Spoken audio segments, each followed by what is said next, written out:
Pastor, sácame unas dudas. ¿Es cierto que en la iglesia hay creencias que no son bíblicas? Demasiadas, José. Hay muchísimo dentro de la iglesia que lamentablemente es mentira, es engaño, y ha llevado a la gente a depender de enseñanzas, de doctrinas de hombres que los han alejado totalmente de la verdad bíblica. Y si estás alejado de la verdad bíblica, obviamente nunca vas a estar en el camino de la vida eterna.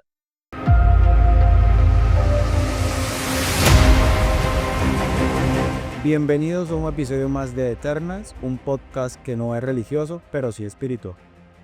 Hoy vamos a tratar entonces el tema de la religiosidad según lo que tú me preguntabas al inicio. ¿Y por qué religiosidad, José? Porque todo aquello que se base en religión y no en verdad o en fundamento bíblico se convierte en eso. En una religión estipulada o instituida por los hombres. Y cuando es instituida por los hombres no tiene un valor espiritual, porque nosotros de por sí somos carnales, ¿sí?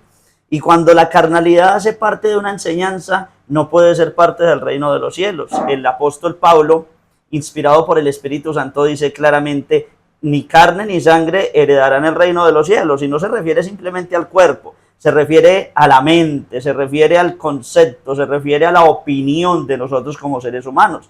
Entonces, tú preguntas, ¿hay creencias dentro de la iglesia que no son cristianas? Muchísimas. Multitud de enseñanzas dentro de la iglesia se apartaron totalmente de la luz de Cristo, pero la gente cree que es la luz de Cristo. Entonces, ¿qué va a suceder el día de mañana cuando venga Cristo y esa gente que cree estar en la luz de Cristo no tiene la luz de Cristo? Entiendo. Lo que sucede es que me genera muchísima inquietud porque visité varias iglesias y una de ellas prohibía sentarse con los brazos y las piernas cruzadas. Ok, usted se va a ir con todo. Sí, ya que usted acaba de decir un punto que me pareció muy interesante y que me dice que son parte de creencias y religiosidades que vienen impuestas por hombres.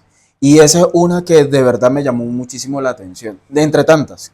Es arraigado dentro del ser humano. Y cuando algo se arraiga en una persona, esa persona lo enseña en su casa. Antiguamente nuestros abuelos, bisabuelos, nos contaban historias, ¿sí? Nos contaban de que el diablo se les apareció, de que la pata sola, de que la madre monte, y a nosotros, o bueno, no a nosotros más que todo, pero así a nuestros abuelos o hasta nuestros padres, llegaron a tener eso como un sustento. Ejemplo, te pongo un ejemplo muy directo. En la Semana Santa, o lo que llaman la Semana Santa. Antiguamente la gente no se bañaba, porque había una creencia que les decía que si se bañaban se iban a convertir en un pescado. En sirenas. En sirenas. Sí. O no tenían relaciones sexuales la pareja, porque iban a quedar pegados. Cosas como esas, y se volvió una historia real que no era real. ¿Y tú por qué no te bañas? Le puede preguntar a alguien. Y más que todo aquí en Latinoamérica, que somos tan dados a esas cosas, a esas cuestiones. Ah, no, yo no me puedo bañar porque mi mamá me enseñó, mi abuelo me enseñó que si yo me baño en Semana Santa me voy a convertir en pescado. Y entonces la persona le puede preguntar, ¿y tú sabes si eso es cierto? ¿Y qué le van a contestar? Entonces es lo mismo que sucede dentro de la iglesia, José. Tú me preguntabas ahorita que si cruzarse de brazos, cruzar los pies, eso era bíblico, porque han enseñado muchas iglesias que si yo cruzo los brazos, entonces estoy cerrando la gloria de Dios, estoy impidiendo en la manifestación del Espíritu Santo. Sí, entonces yo te pregunto, José, si el Espíritu Santo se refrena, porque un simple mortal, que la Biblia dice que soy un átomo, que soy polvo, o hasta que soy gusano, delante de los ojos de Dios, si un simple mortal cruza los brazos, cruza los pies, y el Espíritu Santo no puede actuar, ¿es Dios? No, ¿cierto? No. Entonces, si el Espíritu Santo es Dios, el Espíritu nunca se va a someter a un simple mortal. Y decir yo que tener una acción como estas, que realmente estoy que suelto la risa porque me parece muy chistoso todo esto que se ha enseñado dentro de la iglesia. Decir que yo voy a impedir la manifestación de un Dios todopoderoso que creó los cielos y la tierra y que no necesitó ayuda de nadie para hacerlo, y yo voy a impedir su manifestación, es ilógico, es incomprensible. Y yo te puedo pasar la Biblia y en un mes me puedes venir a decir dónde hay un sustento bíblico para esto. porque esa es una de tantas ideas. Y vayamos un momento mientras tú, yo sé que estás lleno de preguntas, al Evangelio de Mateo, en el capítulo número 23, y miremos lo que el Señor confronta a los religiosos de su tiempo. Habían dos religiones importantísimas o sectas en el tiempo de nuestro Señor Jesucristo, que eran los saduceos y los fariseos. Pero los fariseos eran un poco más religiosos, los saduceos eran un poco más libertinos, los dos no tenían nada de Dios, los dos estaban convencidos que hacían parte del reino de los cielos. Y a los que el Señor confrontó duramente fue a los fariseos. Y en el capítulo 23, en los versículos 4 y 15 dice: porque atan cargas pesadas y difíciles de llevar y las ponen sobre los hombros de los hombres, pero ellos ni con un dedo quieren moverlas. Antes, hacen todas sus obras para ser vistos por los hombres, pues ensanchan sus filacterías y extiende los flecos de sus mantos. Entonces el Señor empieza a decir que los fariseos eran expertos en ponerte a ti carga, ¿sí? No te maquilles, eso es del diablo. Bueno, tú no, a las mujeres. No te puedes poner botas porque son del diablo, para las mujeres, para los hombres. No puedes usar botas de una marca específica porque esa marca, el logo de esa marca son cachos. Y eso tipifica al diablo. Yo te pregunto a ti, José, que has estudiado la escritura, ¿en qué parte de la Biblia me dice que el diablo tiene cachos? No, en ninguna parte. En ninguna parte. Entonces, yo vengo y pienso, ¿realmente en qué momento de nuestra vida permitimos que esas falsas enseñanzas hicieran de que yo lo creyera como espiritual, o que al hacer o dejar de hacer algo estuviera agradando a Dios, cuando esto no se parte del Señor? Usted acaba de decir algo que me llamó la atención cuando estaba leyendo la palabra, que muchas de estas personas hacían las cosas para que los demás lo vieran, o sea, para enaltecerme en mi yo y que los demás me vean, pero espiritualmente no estoy haciendo absolutamente nada. Y esto lo vemos mayormente en las personas que somos de la alabanza, ¿sí? Eso también me llama mucho la atención porque a mis oídos también llegaron que una persona me dijo un día: no, yo no quiero ir a esa iglesia porque no me gusta el de la alabanza, porque no ministra, porque no hace que la presencia del Espíritu Santo esté.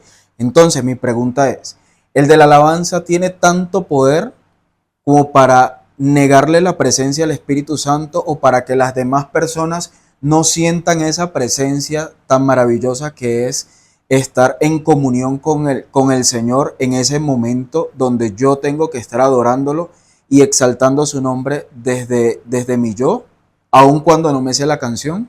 Bueno, nosotros tuvimos un episodio donde hablamos de la alabanza y la adoración y sabemos claramente que el adorador tiene una autoridad de parte de Dios y que debe, sí o sí, inspirar a la gente esa pasión por el Señor. Pero cuando yo tengo intimidad con el Señor, la intimidad es personal, José. Cuando yo tengo intimidad con el Señor, el Señor no dijo que su presencia iba a estar en un lugar. Eso fue el pasado. Sí, en el pasado el Señor dijo que escogía un templo en el cual iba a estar sus ojos y sus oídos atentos a este lugar. Pero cuando viene Cristo, todo eso termina. Y Cristo dice que nosotros nos convertimos en la morada del Señor, del Espíritu de Dios. Entonces cuando una persona dice, es que yo no siento que en ese lugar esté el Espíritu Santo, está mal. Si tú me dices que eres cristiano y no sientes la manifestación del Espíritu Santo, no está mal el lugar, estás mal tú. Porque la presencia del Espíritu Santo no es emocionarte, ¿sí? La presencia del Espíritu Santo no es hacerte caer o llorar. No, la presencia del Espíritu Santo es llevarte a la santidad, ¿sí? Llevarte al respeto por Dios. Ahora, en un lugar no se está predicando la verdad, que la palabra es la manifestación del Espíritu Santo. En un lugar no está predicando la verdad, el Espíritu Santo que está en mí me va a decir, no, allá no está mi gloria, porque allá no se glorifica mi nombre. Entonces, no es que allá yo la sienta, yo la debo sentir, porque usted cada cuánto usted se congrega, 2, 3 veces a la semana, ¿cierto? Entonces, los otros 4 días que usted no va a la iglesia, ¿qué hace usted? Si no siente la presencia del Espíritu Santo, si no la está viviendo. No, el Espíritu Santo está conmigo y a donde yo vaya, tengo comunión con Dios. Donde yo vaya, soy inspirado por el Señor, porque eso es lo que pasaba con los fariseos y pasa con los religiosos hoy en día. Delante de los hombres, mostrar una cara, ¿cierto? Eran los que más ayunaban, eran los que más oraban, eran los que más estaban en el templo. Escucha, pero no conocían a Dios. No tenían la manifestación de la palabra del Señor en sus vidas. ¿Y cómo lo sabemos? Porque tuvieron al Hijo de Dios frente a frente y no lo conocieron. La escritura se estaba cumpliendo, la profecía se estaba cumpliendo, y te das cuenta que Natanael, un simple ciudadano más o un simple judío más, sintió quién era el Cristo con solamente escuchar que le hablaban de él y creyó. El centurión no era un religioso, era un pagano, José, pero su fe en Cristo le hizo reconocer que era el Hijo de Dios. Y Pedro, quiero hablar menos de Pedro porque más hablamos de Pedro, pero Pedro le dice: tú eres el Cristo, el Hijo del Dios viviente. ¿Qué le contestó el Señor Jesucristo? No te lo reveló ni carne ni sangre, sino mi Padre que está en los cielos. ¿Por qué? Porque mientras hay una disposición, hay una manifestación de la gloria de Dios en nuestra vida. Entonces, los fariseos se mostraban muy religiosos, demasiado religiosos. Usaban unos vestidos acordes a su religión. Entonces a las mujeres hoy en día les dicen, entre más largo sea el vestido, más santa eres, ¿cierto? Más cerca de la presencia del Señor estás. No, mejor dicho, si arrastras el vestido, eres levantado automáticamente por el Señor, ¿cierto? Y aquí hay que ser muy claro, porque hay gente que usa vestido largo, José, pero con la lengua barre todo el templo. Sí, Señor. Y hasta el infierno les alcanza. Entonces, pueden usar una falda muy larga, elegante o no elegante, pero eso no manifiesta que sea un hijo de Dios. Los hombres, yo siempre estuve en contra, en el liderazgo del altar de gloria, al principio lo dije mucho, sepamos vestir, no como religiosos ni como libertinos, seamos elegantes, ¿sí?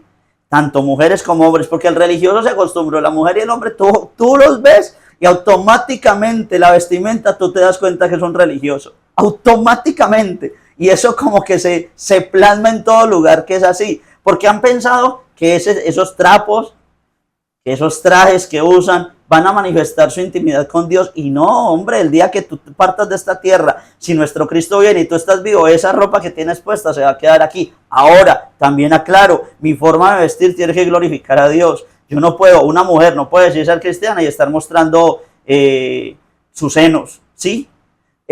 Ser cristiana y estar con una minifalda o esa, mejor dicho, como muestran, al igual que los hombres que se forran. No, porque tampoco voy a volverme como un bobo, pero tampoco voy a volverme un libertino. Necesito ser cristiano. Y aunque el Señor está mirando mi corazón tiene que reflejar en mi manera de ser lo que estoy viviendo de parte de Dios. Exacto. Allí me acaba de responder dos preguntas en una, básicamente. En este orden de idea, entonces, quiero hacerle otra pregunta, pastor. ¿Qué de cierto hay cuando un pastor o una pastora viene y dice, siembre por su milagro? Ok, te voy a contestar algo que no me preguntaste allí. Pastora, las pastoras no existen en la Biblia. Sí, eso hay que dejarlo claro, que es otra mala enseñanza dentro de la iglesia. ¿Cómo que no? Si Débora era pastora, pero era pastora de ovejas, de animales. Sí, te lo aclaro porque la gente sale con estas respuestas infantiles. ¿Sí? Pero es que Débora era profetisa, pero no era pastora y era una juez de un pueblo, no era una autoridad espiritual que el Señor había dispuesto para ello. Entonces, lo primero que te voy a contestar es que las pastoras de la Biblia no existen. Dios dejó, porque así quiso y Él es Dios, que fueran los varones los que lleven la autoridad la autoridad de parte de Dios, no, porque la autoridad es el Señor, de parte de Dios en la iglesia. Y la pregunta es, que se me olvidó, repítamela. Que lo de la siembra. Lo de las siembras, ok. Que si sembrar salva, que si sembrar sana, que si sembrar restaura, porque eso es lo que han enseñado. Siembra por tu hijo para que sea salvo. Siembra por tu hogar para que sea restaurado. Pacte con Dios por un milagro. Gracias por esa palabra, José. No hay ningún ser humano que pueda pactar. Ninguno. Porque un pacto es irrevocable y nosotros no tenemos esa capacidad. Nosotros somos personajes que hoy decimos sí y mañana decimos no, que no debería ser así, porque Santiago dice claramente que tú sí seas sí, que tú no seas no, sí. Es parte de la esencia del cristiano. Pero el único que puede hacer un pacto es Dios. Por eso la Biblia dice que Él es un Dios de pactos, porque Él cumple el pacto. Por eso es que el matrimonio no se lo inventó un hombre. El matrimonio es un pacto que el Señor permitió que se estableciera entre el hombre y la mujer. El matrimonio es entre hombre y mujer, ¿sí? Entonces, decirle a la gente, pacte, que te lo voy a simplificar. Saque su dinero de su bolsillo y démelo a mí. Eso es simple y sencillo. Entonces viene Ana Méndez, una de las grandes falsas apóstatas y falsas profetas del mundo, y te dicen, hombre, tú no tienes dinero, pero ahí tienes el anillo. Sí, el anillo con el que sellaste un pacto de matrimonio, ese es de oro, ese sirve. No, pues la cadena que tienes. O cualquier otra cosa de valor, ¿sí? Porque los que han inventado los pactos, las siembras, no sé si me vaya alguna palabra de toda esta mentira, lo único que están es manipulando religiosamente, porque la gente religiosa comenzó de oír. Si a ti te dicen que es fácil tú sembrar para que tu hijo venga a los pies de Cristo, pues obviamente tú lo vas a hacer, porque es más fácil comprar un milagro que esforzarme por vivir la gloria de Dios. La mujer de Sirofenicia oraba y oraba, y la mujer del juez injusto le pedía justicia, y el juez le decía, no te lo va a hacer. ¿Sabes por qué el juez no quería hacerle justicia? Porque la mujer temía a Dios y él no temía a Dios. A la mujer no le importó, la mujer insistía, y el juez un día dijo, uy, no, le haré justicia a esta mujer, porque es tan molesta y tan insistente que quiero quitarla. Y el Señor dice, hagan como ella, insistan en oración. José, tú quieres una respuesta de parte de Dios, tú quieres que tu casa llegue a los pies de Cristo, no compres un milagro. El Señor no es vendedor de milagros. Si tú ves a nuestro Cristo, fue al templo y sacó a todos los vendedores que estaban en el templo, porque al Señor no le agrada esto. El Señor no vende milagros, el Señor dice, clama a mí y yo te responderé. Cuando tú quieras algo de parte de Dios, tú quieres a tu casa, tú quieres a tus hijos, tú quieres a tu familia, a los pies de Cristo, clama al Señor, porque tú no puedes convencer a una persona, pero el Espíritu Santo sí. El hogar no se te va a restaurar por sacar 10 millones de pesos y dárselos al ladrón que te se lo está pidiendo. Sí, son ladrones, aunque tengan un título de pastores. Te está manipulando las emociones. No, un hogar no se soluciona comprando el milagro de la restauración. Un hogar viene a ser restaurado cuando tú y tu esposa aceptan sus malas acciones, aceptan sus malos comportamientos, se piden perdón de corazón el uno al otro y se disponen para vivir el uno para el otro. Y ahí comienza un proceso de parte de Dios para restaurar. Y lo mismo con un milagro de sanidad, un cáncer, un SIDA, una osteoporosis o lo que sea. Para el Señor no hay nada imposible. El Señor solamente dice, cree en mí y verás la gloria de Dios. Pero nunca en la Biblia tú vas a ver que el Señor me diga, siembra por tu milagro, siembra por la salvación de tu hogar, siembra por la salvación de tu casa. Usted acaba de decir algo muy importante, que es la manipulación. ¿Sí? Últimamente estamos muy manipulados y las escrituras la van moldeando a su conveniencia. Tanto predicadores, pastores, los mal llamados apóstoles. Los apóstoles. Entonces, si vemos en la Biblia, hay un pasaje que a mí me gusta muchísimo y que es de una persona que estaba en silla de ruedas, paralítico creo que era, que sus amigos lo agarraron y lo montaron por encima del techo para que Jesucristo le hiciera un milagro. Entonces, estas personas no tenían dinero en ese momento. Si hubiese sido en este tiempo, entonces le hubiesen dicho al Señor que van a pactar con dinero, con algo que tenga de valor para poder sanar al amigo. Cosa que nunca lo vimos en la Biblia, nunca lo vimos en la Escritura, ni siquiera en ninguno, porque ni siquiera la mujer que tocó el manto de Jesucristo y al momento fue sanada, vimos que ella hizo un pacto o le ofrendó algo para ella ser sana. Me hicieron acordar de ese caso y me hicieron acordar de Pedro y de Juan cuando van al templo, donde el hombre le dice, denos. Sí, era un hombre que tenía problemas para caminar. Y dame dinero. Y Pedro le contesta, no tengo oro ni plata, pero lo que tengo te doy. En el nombre de Jesús, levántate y camina. Entonces, tú vas a ver, porque tú hablas, esa mujer del flujo de sangre es una mujer que se ha gastado todo su dinero. Sí, había quedado pobre. Los médicos, bueno, gloria a Dios que no estaban los falsos profetas, que no le hubieran sacado hasta lo último que tuviera más. ¿Sí? Y tú ves ahí un milagro poderoso con una sola condición, la fe. La mujer dijo, si yo tan solo tocar el borde de su manto, seré sana. Y cuando la tocó, Pedro era un hombre, Pedro era un hombre demasiado boquisuelto. Y cuando el Señor dice, ¿quién me toca? Pedro contesta, maestro, pero si todo el mundo está agolpado, te está tocando, ¿cómo dices que quién te tocó? Y el Señor le dice, no, Pedro, es que todavía eres carnal, Pedro. El Señor no estaba refiriendo a quién le tocó en su cuerpo, quién estaba tocándole con la fe.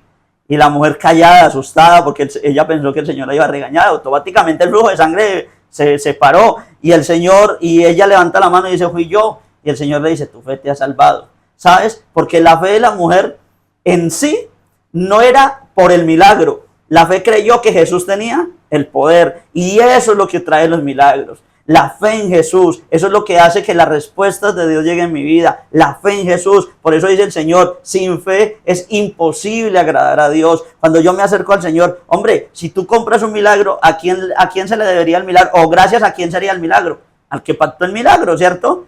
Diría el hijo, yo llegué a los pies de Cristo porque mi mamá pactó. Gracias madre, entonces ¿para qué la sangre de Cristo? ¿Para qué Cristo fue a la cruz? Sí, tan simple, yo solamente puedo pagar porque mi hijo sea salvo. El que se levanta de la cama, si es la voluntad del Señor, que se levante de la cama de un cáncer terminal. Y entonces el esposo, la esposa, fue y pactó y dio un dinero y entonces se levantó. Entonces, ¿para qué Cristo dice la Escritura en Isaías que Él llevó nuestras enfermedades y nuestras dolencias en la cruz?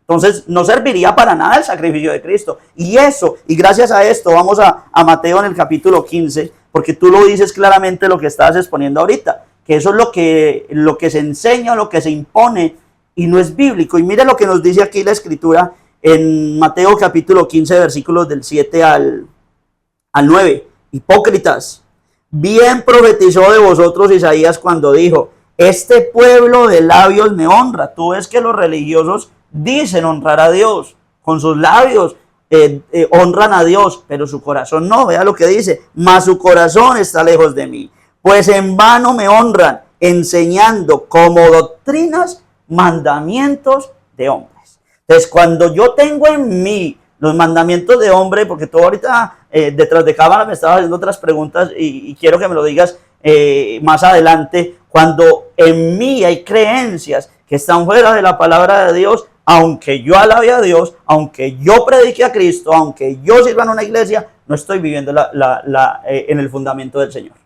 Perfecto. Pues allí pues me respondió con la palabra y también me respondió una gran duda que tenía con lo que era lo del pacto y la siembra, ¿no? Pero ahora también tengo otra pregunta, lo de decrete y declare, que eso es muy utilizado y de la iglesia donde yo vengo, de mi tierra, pues lo utilizaba muchísimo. Yo sí quedé con esa duda y pues quiero preguntarle qué tan cierto a la luz de la palabra es decretar y declarar. Bueno, no solamente usted en su tierra, bueno, diciéndole a nuestros amigos que usted viene de la nación de Venezuela, aquí también a nosotros nos enseñaron que había que decretar, declarar y profetizar, ¿sí? Porque era bíblico y nos lo manipulaban y nos lo mostraban como bíblico y nosotros decíamos amén, gloria a Dios. Y llegaba un día, el último día del año, donde había una vigilia que se llamaba la noche de los decretos, ¿sí? Entonces donde yo decretaba. Ahorita yo te voy a decir una cosa, José, en la Biblia sí hay decretos, pero de reyes. Los únicos que tienen el poder para decretar primero es Dios. Que tú lo ves en el libro de la ley, el Señor dice, vas a respetar mis ordenanzas, mis mandamientos y mis decretos, ¿sí? ¿Por qué Dios? Porque Él es rey, rey de reyes y señor de señores. Segundo, los gobernantes de esta tierra, que el Señor les dio el poder y la autoridad para gobernar sobre naciones, ¿sí? Ellos tienen el poder para decretar, porque un decreto es sobre una autoridad que cuando es firmado hoy en día, cuando es firmado, tiene validez o tiene cumplimiento. En el tiempo antiguo los reyes ponían su sello, el sello de su anillo, y se sabía claramente que donde estuviera este decreto, y tú lo vas a ver en el libro de Daniel, dice que ningún decreto de Media de Persia puede ser abrogado. O sea, si ya tiene el sello del rey, tiene que ser cumplido. Pero esto de los decretos solo lo podían hacer los reyes, ¿sí? Sobre declarar, ¿qué es declarar? Declarar es decir que me va a suceder algo, ¿sí o no? Yo declaro que 2026 será el año de mi milagro, ¿sí? Será el año de mi prosperidad, será el año donde yo... Entonces, ¿en qué parte de la Biblia el Señor me dijo que yo debía hacer esto? Si lo que el Señor me enseñó a mí en la Biblia es pedir y se os dará, buscad y hallaréis, llamad que es tocad y se os abrirá, porque todo aquel que pide, recibe, clama a mí y yo te responderé. El Señor me está diciendo, me invocarás, Salmo 91, y yo le responderé. ¿A qué me lleva el Señor Jesucristo en la Biblia? A que yo pida al Señor. Cuando me enseña a orar dice, y ustedes cuando oren, díganle al Señor de la siguiente manera, el pan nuestro de cada día, Señor, dánoslo hoy. Guárdame de no caer en tentación. Protégeme del mal. Sí, le estamos pidiendo, no le estamos ordenando. Yo declaro que el otro año seré rico. No, Señor, si a ti te place, bendito Rey de mi alma, bendecirme, Señor, aquí estoy. Si a ti no te place, Señor, aquí estoy. Porque no vivo mi voluntad, ni Cristo lo dijo claramente. O cuando estaba, ¿quién era Cristo? No era el Hijo de Dios. O perdón, no es el Hijo de Dios. No tiene toda la autoridad para decir y se hace. ¿Sí? Pero cuando estaban en Getsemaní, José, el Señor le dice al Padre, pasa de mí esta copa. Por favor, estoy hablando del Hijo de Dios. No podía declarar, no podía decretar y se tenía que establecer. Él sí, pero ni lo hizo. Él lo que enseñó, aplicó y nos dijo que todo lo que pidiéramos al Padre en su nombre, bajo su voluntad, Él nos lo daría. ¿Qué hace nuestro Cristo? En ese momento duro, dice, Padre, pasa de mí esta copa, pero que no se haga como yo quiero, sino como tú. Cristo nunca declaró, nunca decretó. Cristo siempre le pidió al Padre y nos enseñó a nosotros a pedir. Una persona que decrete, que declare, no ha conocido la gloria de Dios. Y para terminar, profetizar. La gente que quiere profetizar es inventar o decir lo que yo quiero tener. Eso es la profecía. Y el Señor dice que Él respalda todo lo que pidiere, Él me lo va a dar. No, cuando hasta ahí está bien para un niño cristiano de 6 meses.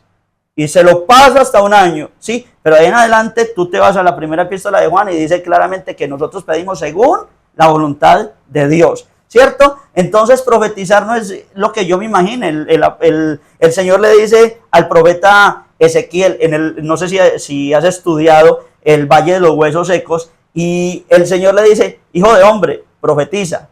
Pero ¿qué profetiza? Y te lo voy a leer para no de pronto parafrasearlo. En Ezequiel, en el capítulo número 37, y nos daremos cuenta qué fue lo que profetizó este varón de parte del Señor, un profeta de Dios. Y fíjate lo que nos dice aquí en el capítulo 37, versículo 3. Y me dijo, hijo de hombre, ¿vivirán estos huesos? Y dije, Señor Jehová, tú lo sabes.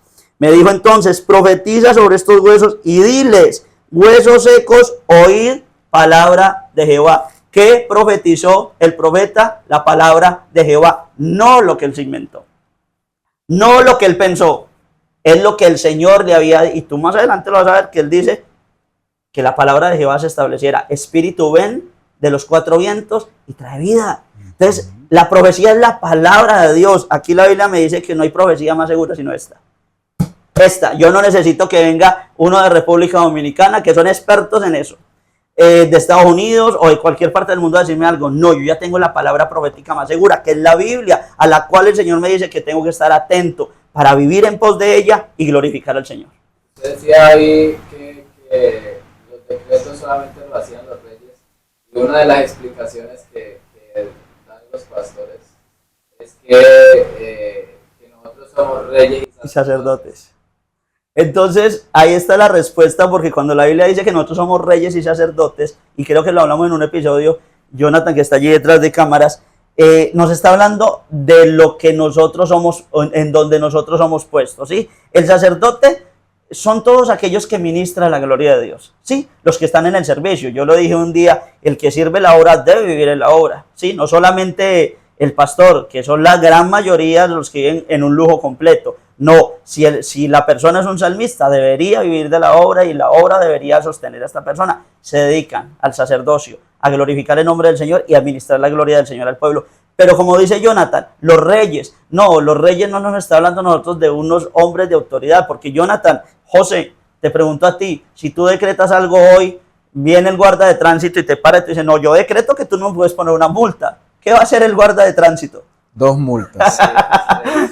Gracias. 2 multas para que sea serio y se organice. Pero por favor, José, tú eres un hijo de Dios, tienes la autoridad y se tiene que establecer, decretas. Entonces, si ves que eso no sirve, Pero si yo estoy incumpliendo la ley, ok, ese tiene la autoridad que yo no Exacto. tengo.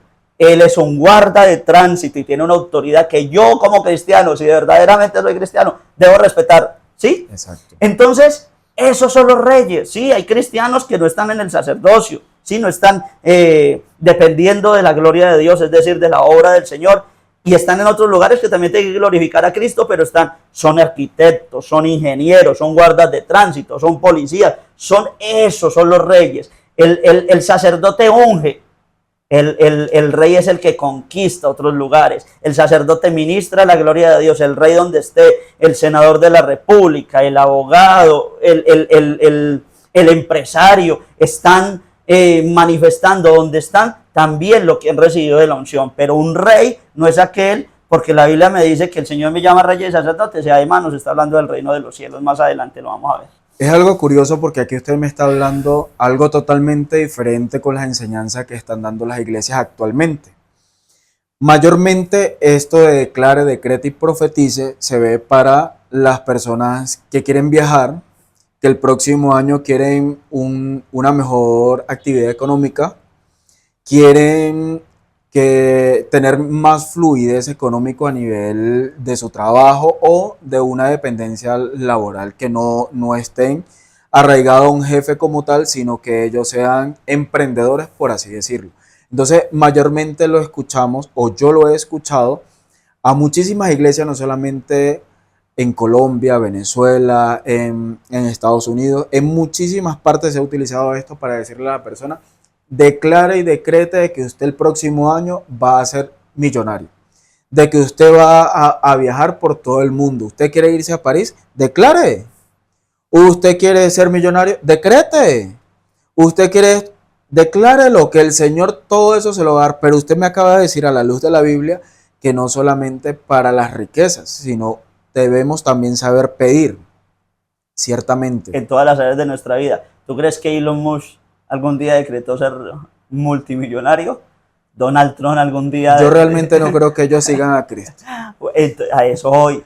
¿Tú crees que los grandes líderes que hoy hicieron esas tonterías que se hacen dentro de la iglesia cristiana? Tonterías. Y es vergonzoso que la gente mire desde afuera y vean tanta tontería. El que hoy es jefe de gabinete del presidente actual de Colombia, que dice ser pastor, Alfredo Sade. El tipo, cuando llegó el coronavirus, tomó una de las pelotas, no sé si Jonathan y José las conocieron, unas pelotas que tenían unos chocitos, y cogió el tipo, hizo un video y dijo: acá estoy acabando con el coronavirus, y empezó a cortarle las cositas. Y de verdad yo vi ese video, no me dio mal genio, me dio vergüenza y risa, porque la gente nos está observando. Y nosotros, la iglesia, en vez de manifestar la verdadera gloria de Dios, está manifestando un montón de estupideces, y me disculpan la palabra, José, que en vez de que la gente se acerque a Cristo, la gente se burla de la gloria del Todopoderoso. Y si yo como cristiano no atiendo a la voz del Señor para conocer qué es la realidad, vea, yo tengo que llegar a un momento, porque yo sé que todos pasamos por todo esto, pero yo tengo que llegar a un momento, si de verdad estoy comprometido con Cristo, a poner un alto en el camino y a observar si todo lo que hasta ahora he creído es bíblico. Y si de verdad amo al Señor y no es bíblico lo que he creído, lo desecho. Lo saco de mi vida, porque de pronto en este momento se me están pasando otras más cosas religiosas que se hablan dentro de la iglesia. Ya hablé del maquillaje, ya hablé de la vestimenta. No estoy diciendo que la gente no se pueda maquillar, porque esto va a desagradar a Dios. Necesitas tener una cara lavada para poder ser santo. No, pero tampoco te empayases. No podemos ir a los extremos. Sí. No podemos ir a los extremos. Que si te pones una falda eres cristiana, y si te pones un pantalón eres del diablo. No, porque yo he visto gente con falda, José, mujeres con falda que están forradas también. Entonces no necesitan un pantalón para también estar ceñidas y tentar a los demás. Entonces todo lo que yo use en mi vida, en mi vestimenta, todo lo que yo haga, es más, Pablo dice: si mi comer carne te es ocasión de caer, no lo hago, no porque la carne sea pecado, solo que no quiero ser ocasión de caer para ti. Entonces yo como cristiano, mujeres como cristianas, lo que hagan en su vida, háganlo para glorificar el nombre del Señor. Tú te das cuenta, te gustó el traje. ¿Y por qué te gusta el traje? Porque porque me veo, ¿cómo se dice? Escotada. Escotada. ¿Y para qué quieres estar escotada si tú eres una mujer de Dios y tú tienes un esposo? Ah, porque quiero, la gente no lo va a decir, pero en su interior quiero que me admiren los hombres. Y si ese es tu deseo, no eres de Cristo. O no quieres glorificar a Cristo. Los hombres, hoy es común que un hombre se jorre.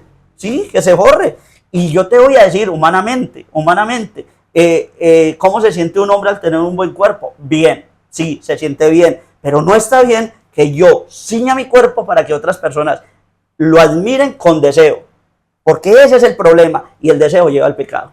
¿Sí? Entonces, no sé si tengas otra pregunta religiosa, ¿sí? Allí tengo otra pregunta que de verdad me causó mucha curiosidad porque un día yo fui invitado a una iglesia y en esta iglesia noté algo muy particular.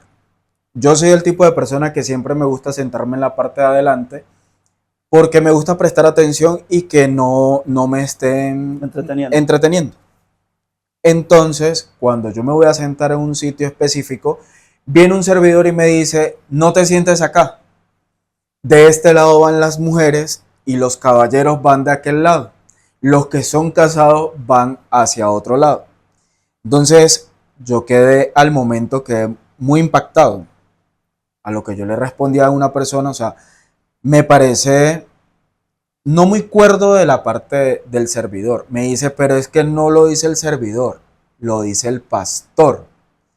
Entonces yo le digo a esa persona que me invitó, pero yo quiero hablar con el pastor porque quiero que a la luz de la Sagrada Escritura o de la Biblia, él me diga en qué parte dice eso. A lo que me respondió que lo hacía porque el hombre se distraía con la mujer que tenía al lado. Yo quiero que usted me diga si esto es cierto o si yo voy, al templo a escuchar y a nutrirme de la palabra de Dios o a estar hablando con el compañero o a andar conquistando. Ok, tú conduces, ¿cierto? Sí. Y cuando conduces tú ves solo hombres, eres hombre. Cuando tú conduces ves solo hombres. Veo todo lo que pasa por el lado porque debo estar atento tanto lo que estoy fijando, la parte del frente, los lados y quién viene en la parte trasera. Okay. También hay mujeres conduciendo, Sí. Las tienes que ver, ¿cierto? Y parte de las mujeres, hay mujeres que se visten decorosamente y hay mujeres que no se visten, ¿cierto? Total. Y la decisión de quién es, de bajarte tú de la moto e ir a vestir a la mujer o ir a encerrarla, o la decisión tuya de que, mire, Jonathan, José y todos nuestros amigos que están viendo este episodio, la primera mirada tú no la puedes evitar. Eso es imposible. Tú volteas a mirar y si está pasando la mujer semidesnuda, no puedes evitar, pero la segunda mirada sí está en ti de evitarla. Y si tú vuelves a mirar a la mujer, o mujeres vuelven a mirar a ese hombre, ya se llama deseo, ¿sí? Ya se llama codicia, que es el último de los mandamientos del Señor. No codiciarás la mujer de tu prójimo, ni un montón de cosas, ¿cierto? Entonces, si yo voy a la iglesia, tú lo dijiste ahorita muy claro, mi propósito de ir a la iglesia es buscar al Señor y recibir la gloria de Dios. Sí, estoy completamente convencido que hay gente que va a la iglesia a hacer el mal. Sí, lo sé y los he conocido.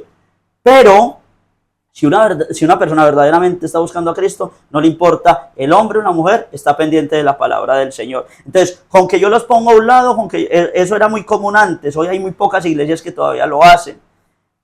Pero no es bíblico, porque tú ves en el tiempo de Nehemías todos se reunieron. Tú ves en el tiempo del Señor, hombre, pues si las mujeres tenían que estar a un lado y los hombres al otro, entonces ¿qué estaba haciendo la mujer de flujo de sangre? ¿Qué estaba haciendo la samaritana? ¿Qué estaba haciendo muchas mujeres que estuvieron al servicio del Señor Jesucristo?